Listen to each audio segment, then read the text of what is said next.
promenade pour Monsieur François Copé. Est-il rien plus charmant en province française que de s'en aller libre et l'esprit à son aise, parcourir tout un jour les routes et chemins? C'est la fin de l'été, ce sont ses lendemains, déclinant vers l'automne où la terre encore sèche dégage ses parfums dans la brise plus fraîche.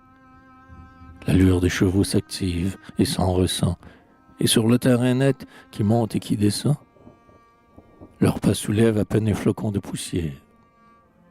Nous sommes dans la plaine, et là-bas la rivière s'étend comme un miroir pour le ciel transparent. Ces îles en bouquets rompent son flot errant, nul le bar qui n'y passe, encore moins de fumée. C'est la Loire inutile en ses bords enfermés. Les prés ont moissonné, mais la vigne rougit. La route devant nous s'étend et s'élargit, jusqu'à nous étourdir d'un vertige d'espace. Alors chaque détail nous charme et nous délace. La clôture ou le temps, brisant les menus bois, laisse passer des fleurs à la mode autrefois. Vieux dahlia, flox de neige, et ces plantes grimpantes qui rampent en mettant des tiges sur les pentes. Un volet détaché de quelques vieux manoirs s'ajuste à la chaumière, et l'on y peut revoir le dessin régulier datant de Louis XVI. Ici la tour résiste, et là-bas le toit pèse.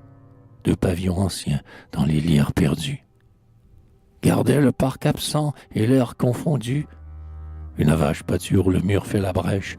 Plus loin, un paysan accoudé sur sa bêche figure un frontispice aux rustiques travaux. On traverse un village. Au bord de ces caveaux s'érigent des maisons, des toits, des cheminées, arrivant jusqu'au sol fleuri de graminées. L'église y tient par une voûte, et le clocher est du même granit bleui que le rocher.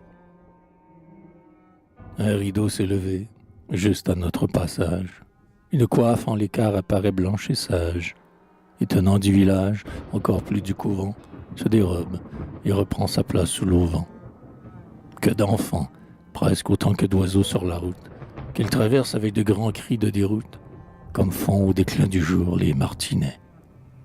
Des arbres maintenant surgissent des guérets, chênes et châtaigniers éventrés par l'orage, centenaires et dont l'écorce indique l'âge. Puis nous entrons dans les grands bois profonds et sourds, et roulons sur la mousse étalée en velours. Bourdonnements nombreux dans l'ombre et le silence, en flot aérien qui tombe et recommence. Dans la vaste forêt, mer des continents. Elle couvrait tous les pays environnants, et le long des moissons comme au bord des clairières, on voit des genêts d'or mêlés à des bruyères. Mais l'allée aux chevreuils s'écarte en s'abaissant. L'horizon apparaît alors, éblouissant, au plan superposé, variant l'atmosphère du bleu pâle du fleuve à la vive lumière. Les coteaux ont le voile en brume des lointains. Un château s'y devine au contour incertain.